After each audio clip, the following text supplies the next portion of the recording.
Estamos en una entrevista con el doctor Raúl Tortolero. La entrevista es sobre su más reciente libro, Pensamiento Cristero, Dios al centro de la vida, la recristianización de Occidente. Muy buenas tardes, doctor. ¿Cómo estás, estimado Ángel? Muy bien, aquí para hablar de su nuevo libro. Pues que nos contara cómo define el pensamiento cristero, esto que da título a su libro. Con mucho gusto. Mira, hace un siglo, en 1926 y hasta 1929, tuvo lugar en México la Guerra Cristera, una guerra terrible que tiene que ver con una absoluta violación de parte del Estado a los derechos humanos, en este caso al derecho de la libertad religiosa, es decir, Plutarco Elías Calles, entonces presidente de México, mandó pues perseguir a los católicos y hubo muchos asesinados, sacerdotes, obispos, fieles, cerca de 250,000 muertos en esta guerra. Y pues evidentemente hubo primero líderes cristianos, católicos, pues que no deseaban llegar a un conflicto así, pero el gobierno empezó con la violencia y hubo algunos, no todos, que recurrieron a un camino armado. En este caso fue realmente por legítima defensa. Entonces, pues los cristeros nos legaron una historia de defensa de la fe. El legado de los cristeros es la defensa de la fe. Es una guerra santa, quiero decir, a diferencia de la revolución o de la independencia, no se diga de la guerra de reforma. La guerra cristera es una guerra santa, es la única guerra santa en México. ¿Por qué?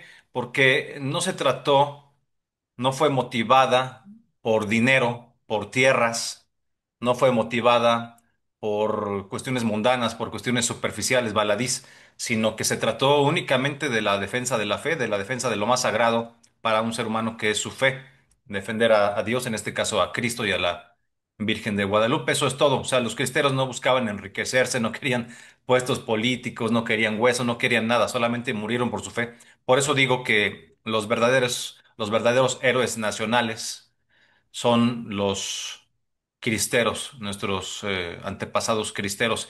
Y nosotros lo que queremos hacer con este libro, Pensamiento Cristero, Dios al centro de la vida, la recristianización de Occidente, es justamente pues rendir honores a estos cristeros, pero el mejor camino para poder hacerlo no es, digamos, haciendo un desfile y disfrazándonos de los campesinos de esa época con un sombrero de ala ancha y cananas parecido a los revolucionarios. O sea, no se trata de una recreación histórica, más bien se trata el pensamiento cristero de una puesta al día en el siglo XXI de la defensa de la fe. Es decir, los cristeros de hoy en día no vamos a tomar las armas, por supuesto. Lo que queremos es defender la fe, pero defenderla en los debates, con la información, en los medios de comunicación, en el arte, en las escuelas, en la política, en las leyes, ¿no? Y cuando decimos la defensa de la fe, por supuesto, esto implica un conjunto de valores. Somos pro vida, somos pro familia, también tenemos una agenda. La agenda es la agenda de la contrarrevolución cultural cristiana que establecimos en un punto anterior y ya es una agenda muy consensuada a nivel internacional, que es una agenda de 7 puntos que son la defensa de la fe, la defensa de la vida desde la concepción y hasta la muerte natural, la defensa de la familia, la defensa de la propiedad privada, la defensa de la patria, la defensa de las libertades y la defensa de los derechos universales. Entonces, el pensamiento cristero es una respuesta a más de 200 años de ilustración, de modernidad, de Revolución Francesa y todo este legado nefasto como nos llegó a México con el liberalismo de Benito Juárez, que más bien fue un gran anticatolicismo, un gran anticristianismo. Benito Juárez y Plutarco Elías Calles, ya dijimos por qué, y también Lázaro Cárdenas. O sea, hemos vivido con un estado anticatólico durante muchísimos años en México, salvo quizás los 2 periodos que tuvimos del PAN. Todo lo demás ha sido una persecución contra nuestros valores, una forma de irlos devastando de forma sistemática y no se diga ahora también pues con los gobiernos de izquierda que realmente atacan mucho nuestra fe y nuestros valores y queremos defender nuestra fe y nuestros valores hoy en día. Eso es lo que propone el pensamiento cristero, que es un libro escrito desde la filosofía de la cultura, pero también desde la teología política y desde la geopolítica. Muy bien. ¿Considera entonces que estos dos últimos gobiernos que se señalan como de izquierda, pero que se autodenominan la Cuarta Transformación, sí son anticatólicos y sí atacan pues esos valores? Totalmente, así es. Por ejemplo, en el caso de López Obrador, él usó un dios azteca, entre comillas, dios, que es Quetzalcóatl, como emblema de gobierno, inclusive, ¿no? Y el Zócalo lo adornaron con Quetzalcóatl ahí por las fechas del 13 de agosto de 2021, cuando se cumplieron los 500 años de la caída de Tenochtitlán. Digamos, López Obrador tomó parte por los aztecas, cosa que es muy su problema, a pesar de que los aztecas pues realmente eran unos caníbales. Textualmente inventaron el pozole con carne humana y hacían miles y miles de sacrificios en sus templos, en fin. Pero más allá de eso es que él, que se decía liberal, violó totalmente el Estado laico al usar un dios como emblema de gobierno, ¿no? En ese caso, mira, somos un país de católicos y de cristianos. El INEGI dice que el 88% de los mexicanos somos cristianos, ya sea católicos o evangélicos, evangelistas, en fin, pero somos cristianos en general, una gran mayoría. Entonces, pues ahí lo que hubiera correspondido en todo caso es que hubiera puesto un emblema de, digamos, de Jesucristo, y en lugar de eso usó un emblema de Quetzalcóatl. A esto le llamamos supremacismo indigenista.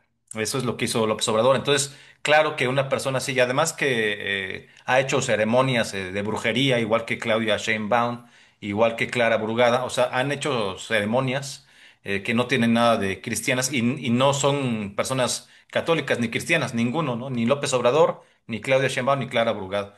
Y además, pues ha habido una gran persecución contra los sacerdotes. Hay muchos sacerdotes asesinados por una cuestión o por otra, pero sucede dentro de estos gobiernos. Esto es muy delicado, muy grave. Y hay obras de teatro que ofenden a la Virgen María, que están patrocinadas con dinero de diferentes gobiernos de Morena. Vimos esta exposición de la Avenida del Señor, algo así, de un tal Chairo, Fabián, algo así, Chaires o Chairo, o las dos cosas, y vimos que este señor pues estaba en espacios que también tienen que ver con el gobierno de la Ciudad de México, por ejemplo.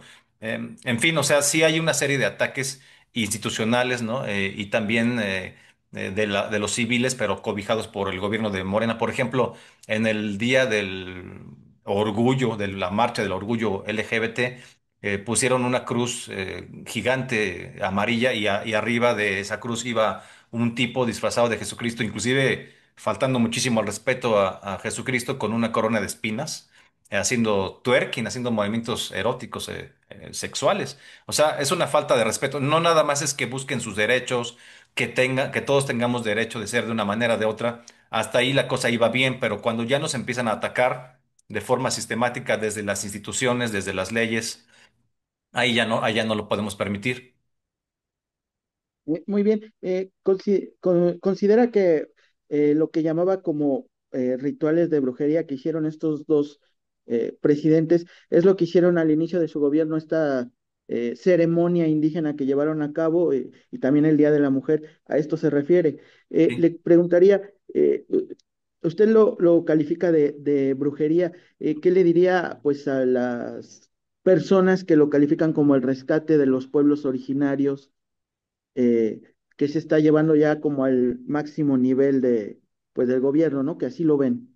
Pues es que ese es el problema, o sea, pueblos originarios pues son todos los del mundo, no nada más los que ellos consideran. Están haciendo un rescate básicamente en el caso de Obrador de los aztecas y pues lo mismo que tú estás diciendo un poco pues sí, como una observación, quizás con cierta incomodidad, pues eso lo mismo podrían pensar los tojolabales, los tzetzales, los tzotziles, los tarahumaras, los huicholes. O sea, pues, ¿por qué nada más por qué escogieron un dios azteca? O sea, si quieren apoyar, digamos, a los pueblos indígenas, a los pueblos que le dicen originarios, a los pueblos indígenas, está muy bien, pero por qué solamente a uno? O sea, ¿por qué hay un supremacismo azteca en el caso de López Obrador? ¿Por qué no Parejo? ¿Por qué no es el presidente de todos los mexicanos? O sea, parece el presidente de todo, de los aztecas nada más, de los descendientes, supuestos descendientes de los aztecas, en caso que hubiera gente de raza pura azteca, ¿no?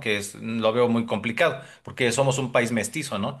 O sea, eso es lo que está mal, pero además porque violan el rescate de estas culturas, no tiene nada de malo, todos somos hermanos, a todos hay que respetar, hay que querer, todos tenemos los mismos derechos absolutamente delante de la ley y todos somos hijos de Dios, pero el tema es que escogen nada más a unos, o sea, solamente escogen una versión de la historia.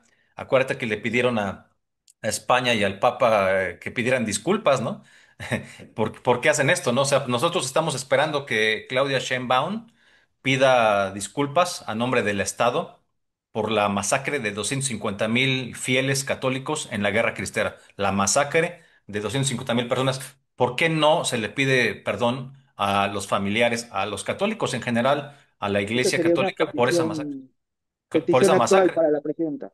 Claro, claro, lo vamos a hacer por escrito, le vamos a llevar una carta firmada por diferentes organizaciones, entre ellas la de tu servidor, para que pues pueda ella tener en cuenta que es importante que el Estado, que así como pues ha hecho lo pertinente con respecto del 2 de octubre, en fin, pues también existimos los católicos, aunque ella pues solamente se acuerda del Papa cuando va a pedir el voto, ¿no? El Papa ya falleció, pero fue a pedirle pues apoyo, fue a cobijarse un poco antes de que empezara la campaña para no violar las leyes electorales, pero ya cuando fallece Francisco, el Papa Francisco, pues ya no se acuerda de él.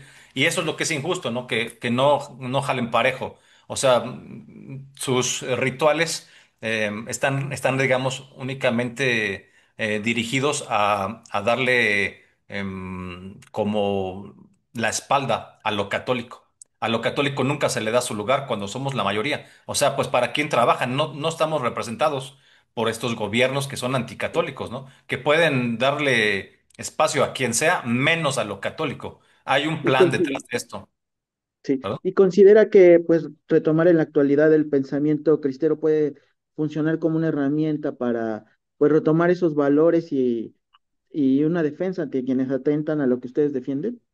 Sí, totalmente, porque ser cristero es, digamos, primero ser cristiano, pero digamos dar dos pasos más hacia adelante a una postura intensa, a una postura que no es tibia, o sea, dejar de ser católicos tibios y pasar a una defensa cristera, pero pacífica, pero muy activa de nuestros valores. Y esto tiene que ver con, con la relación que tenemos con el gobierno federal, con los gobiernos estatales, tiene que ver con que las universidades vuelvan a ser para Dios, porque fíjate que pues somos millones de católicos en el país y con el sudor de nuestra frente se pagan con nuestros impuestos las universidades públicas y se convierten en un semillero pues, de guerrilleros de izquierda o de socialistas o de progresistas woke o de progre globalistas. Es decir, estamos pagando con dinero cristiano la destrucción de nuestros valores. De ahí salen nuestros hijos apoyando el aborto, odiando a la religión, odiando al catolicismo, odiando a los cristianos y abrazan el marxismo, imagínate nada más. O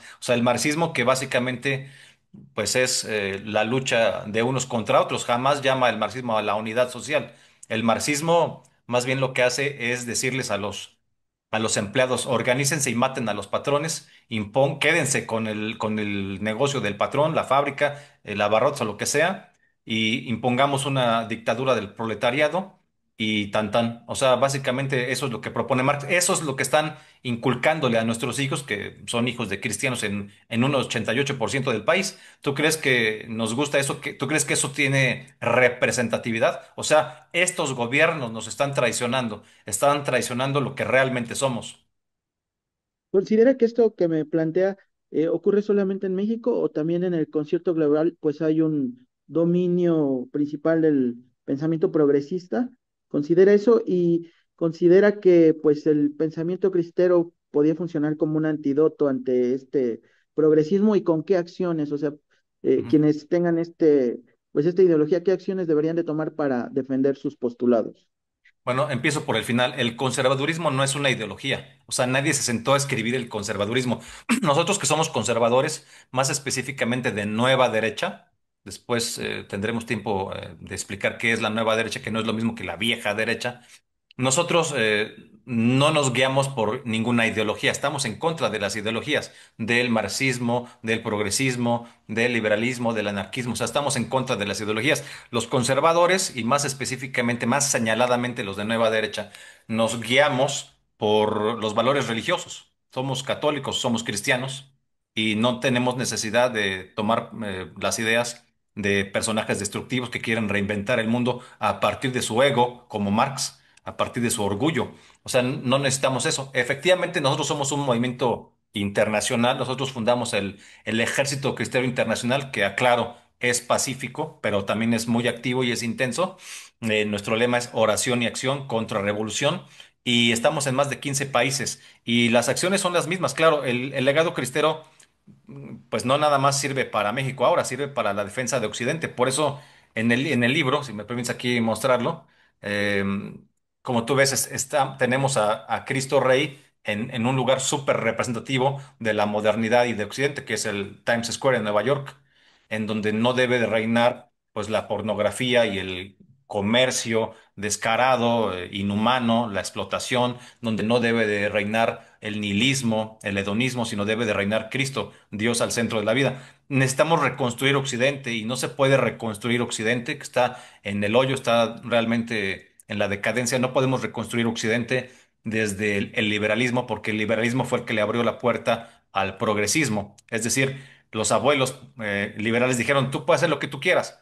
Recordemos que los liberales son los que ponen por encima de todo la libertad individual, pero cuando la libertad individual pues está bien centrada, pues entonces eres una persona de trabajo, de estudio, una persona responsable, pero también te puedes dedicar al crimen o te puedes dedicar a drogarte o a tener relaciones sexuales desbocadamente con todo el mundo y hacerle daño a todo el mundo, a ti mismo, a tu familia, a tu comunidad y por tanto al país. Entonces no aceptamos la reconstrucción de Occidente a partir del liberalismo, básicamente por eso. En lo económico, pues sí estamos de acuerdo con el libre comercio, sí somos liberales en ese sentido, pero también con un rostro humano, ¿no? O sea, vemos cómo ya muchos países, estimado Ángel, ya vienen de regreso del progre globalismo. Por ejemplo, Italia, España con Vox, no se diga, el ejemplo más notorio, bueno, también Argentina, pero el ejemplo más notorio es MAGA con Donald Trump, por supuesto, porque allí sí están poniendo a Dios al centro de la vida. Ya lo dijo Donald Trump en una conferencia cristiana hace unas semanas, que está muy bien que tengamos, digamos, dinero, trabajo, por supuesto, buenas condiciones, pero hace falta algo más, que es poner a Dios en nuestras vidas. Quiero un país más cristiano, ¿no? Parece que estábamos leyendo el subtítulo de mi libro, ¿no? Dios al centro de la vida. O sea, también mi libro anterior, Nueva Derecha, el retorno de Dios a la cultura. O sea, Occidente, estimado Ángel, fue fundado con los valores cristianos. No se pueden dejar de lado. En la reconstrucción, Europa está totalmente sumergida, salvo por algunos países, en el progre globalismo, y también está siendo invadida por el Islam, para decirlo más claramente, y no se puede reconstruir desde ningún otro ángulo. O sea, tenemos la necesidad de poner a Dios en nuestras vidas y desde ahí reconstruir las instituciones, las universidades, las leyes. O sea, esto no es una imposición. No lo queremos hacer, digamos, así, ¿no? Por la fuerza, además sería estúpido. O sea, somos demócrata cristianos nosotros. O sea, no queremos una teocracia, no somos los de Irán, no queremos una ayatola ni nada, ¿no? O sea, queremos una construcción en valores. Necesitamos políticos que sean absolutamente honestos. A lo mejor todavía no ha habido ninguno o ha habido muy pocos, pero realmente necesitamos políticos que cuando se hagan diputados, senadores, gobernadores, tengan un departamento y cuando salgan de ahí sigan teniendo ese departamento más el sueldo de ellos y ya. O sea, no queremos gente corrupta. Eso es importante porque eso es la forma de echar a andar los países, de sacar adelante a los países, ¿no? Sí, pues a lo largo de su trayectoria con este pues nuevo libro y los anteriores que usted ha escrito, pues ha recibido críticas en redes sociales de que lo han tachado como tener un pensamiento ultraconservador. ¿Qué le diría a sus críticos y principalmente qué le dice a las personas que leen su libro, comulgan con sus postulados, pero pues se mantienen, digamos, en silencio por miedo o por no encajar en la sociedad al pues expresarlo como usted lo expresa de manera pues libre, ¿no? Sí, pues muy buenas preguntas. Mira, en el caso de los que nos llaman ultraconservadores, pues es que ya a cualquier persona le dicen ultraconservador, solamente porque somos pro vida, solamente porque somos católicos. Catolicismo ha habido siempre, desde hace 2000 años, y nunca se les ha dicho ultraconservadores. Yo no le veo nada ultra, no le veo nada ultra a que ames a tu familia, a que vayas a misa los domingos, a que trates de hacer el bien, de no robar, de que no secuestres a nadie, de que vivas en paz, trates de estar al servicio de tu comunidad, o sea, y que creas en Dios. O sea, yo no le veo nada de ultra. Ultra me parece que ya, pues, evidentemente habla de una acción exagerada, algo que sale de lo que debería ser, ¿no? Y en el caso nuestro, no, solamente somos católicos serios, ¿no? Muy bien. Eh, bueno, y entonces, en su libro menciona pues los postulados de la contrarrevolución cultural cristiana y pues de la nueva derecha. ¿Cómo se alinea esta contrarrevolución cultural cristiana a la nueva derecha en los ámbitos políticos y sociales del país y del mundo? La contrarrevolución tiene una agenda de 7 puntos que son los que mencioné hace un ratito. Y lo que Sí. queremos es que las leyes, las políticas públicas representen estas luchas nuestras, que nuestros políticos también tengan esta agenda para que podamos reconstruir nuestros países en Dios. O sea, porque de otra manera vamos caminando hacia nuestra propia destrucción como sociedad. En Europa pues ya hay demasiado antinatalismo, están invadidos también por el Islam. En México, pues le llaman derecho al aborto cuando claramente esto es un asesinato de un inocente y hay un gran ataque a la fe, ¿no? O sea, no te propone nada, es un sistema. Esto tiene 200 años, no es cosa de Morena nada más. O sea, no te proponen nada, dejan a Dios fuera, pero no hay forma de llenar el hueco, el vacío existencial. La muerte de Dios que decía Nietzsche, no se puede llenar con el trabajo, no se puede llenar con la fama, con el aplauso, ni con la corrupción, ni con el crimen, ni con el sexo, ni con nada. La única manera de vivir de forma plena es con una vida que recupere lo sagrado, una resacralización de la vida cotidiana. ¿Considera que en la actualidad en la escena política de México hay alguna opción política, sea agrupación o partido, pues que enarbole esto de la nueva derecha y los valores que se busca rescatar con el pensamiento cristero? ¿Y considera que hay una opción política actual? No, no hay ninguna opción que viva plenamente la contrarrevolución cultural o que sea totalmente de nueva derecha. Hay algunos proyectos de partido que pues todavía no son partido. Veremos si pueden hacerse partidos, pero el más cercano a lo que necesitamos, aunque tiene pues desgraciadamente muchos defectos y muchos infiltrados progres, es el PAN. Yo soy panista y pues sí tenemos debates que son muy sanos, tenemos diálogo todos los días con diferentes personas, porque, por ejemplo, un grupo de, vamos a decir, con todo respeto, pongo este ejemplo y puede pasar en cualquier partido, pero en el PAN es más grave porque es un partido conservador y de derecha.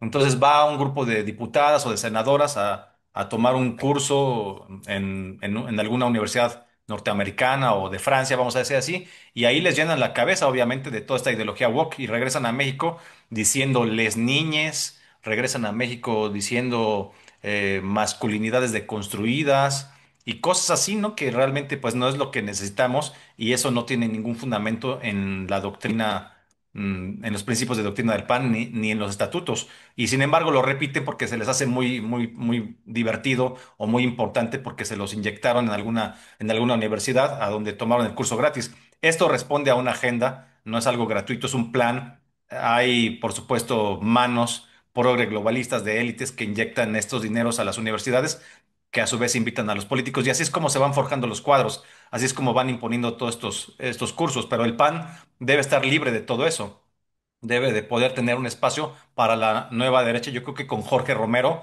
va a ser posible que la nueva derecha pueda actuar y hacer lo que tiene que hacer. ¿Considera que de retomar estos postulados de la nueva derecha, ya sea el PAN o otra nueva opción política, sí podría tener éxito en el país? Pues sí, porque mira, de entrada, como comentábamos, somos una mayoría de católicos, somos una mayoría de cristianos en el país, solamente que hemos estado acostumbrados por políticas del gobierno a actuar de forma tibia, a estar calladitos, o sea, ser católico para tu casa, me persino a escondidas, no hago oración, no tuiteo a Jesucristo, no subo imágenes con, digamos, con la Virgen o en una peregrinación, o sea, y es que tenemos que vivir nuestra fe, tenemos el derecho de expresarnos, de vivir nuestra fe, inclusive, bueno, como ciudadanos, pero también si fuéramos diputados, senadores, gobernadores, presidentes, no habría ningún problema porque el hecho de que seas representante popular no te quita tus derechos, o sea, los derechos humanos son para todos totalmente, ¿no? Y en el país tenemos que volver a poner, digamos, sobre la mesa que es importante vivir esto libremente. Pues, ¿qué le diría a las personas pues que ven su libro, pero pues no se han dado el tiempo de leerlos? Como dice en México, pues hay millones de católicos. ¿Cómo los invitaría usted pues a que se acercaran a su libro, Julio? Bueno, lo pueden, para empezar, lo pueden comprar en Amazon o me lo pueden pedir a través de las redes sociales y se les entrega en las manos o por paquetería. Pero es muy importante que lean, digamos, que se den cuenta de cómo llegamos al presente que estamos viviendo ahora. Es decir, no es algo gratuito que la gente se dedique, vamos a decirlo así, a perseguir la chuleta, que la gente se burle de los demás cuando es religiosa, que la gente deje fuera de las universidades a Dios, pero en cambio sí tengan a Marx, a un auditorio Che Guevara, cosas así. O sea, cómo hemos llegado a un estado que no respeta los símbolos católicos y que se burla de ellos. Cómo hemos llegado a que el Día del Niño se quiera celebrar desde los gobiernos de Morena con drag queens en lugar de con algo normal? ¿Considera que en México sí hay este despertar Sí, de lo que menciona y que se sí, pueda masificar?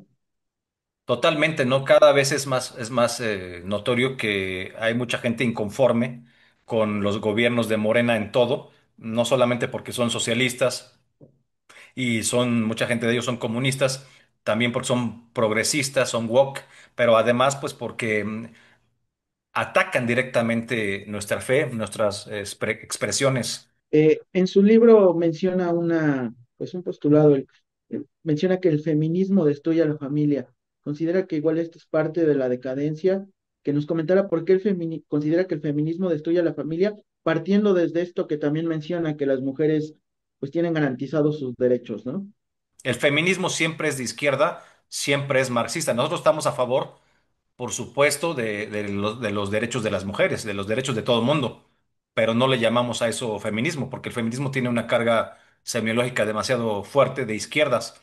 En el PAN, por ejemplo, pues siempre ha habido una lucha de las mujeres. En la guerra cristera, las mujeres participaron, se agruparon y todo, ayudaron de una forma u otra, pero no se llama feminismo lo que hacen ellas, ¿no? Simplemente es una lucha y que colaboran y ya. Ahora ya tenemos los congresos conformados por puras cuotas, cuota para las mujeres, cuota para los gays, cuota para los transexuales y qué sigue, ¿no? Cuota para los, bueno, ya hay para los indígenas, para los gorditos, para los albinos, para los pecosos, para los calvos, para los cojos, perdón, o sea, es que no podemos construir una sociedad así. Más bien se le debe de poner de diputado, se le debe de contratar de diputado a alguien o de legislador, de representante popular, pues por su experiencia, por su trayectoria, por su cercanía con la gente, independientemente de si es gay, si es güero, si es moreno, si es rico, si es pobre. Eso no nos debe de importar. Su orientación sexual, su religión, no nos debe de interesar tanto, sino más bien, pues que tenga la experiencia, que tenga la capacidad, que tenga la trayectoria.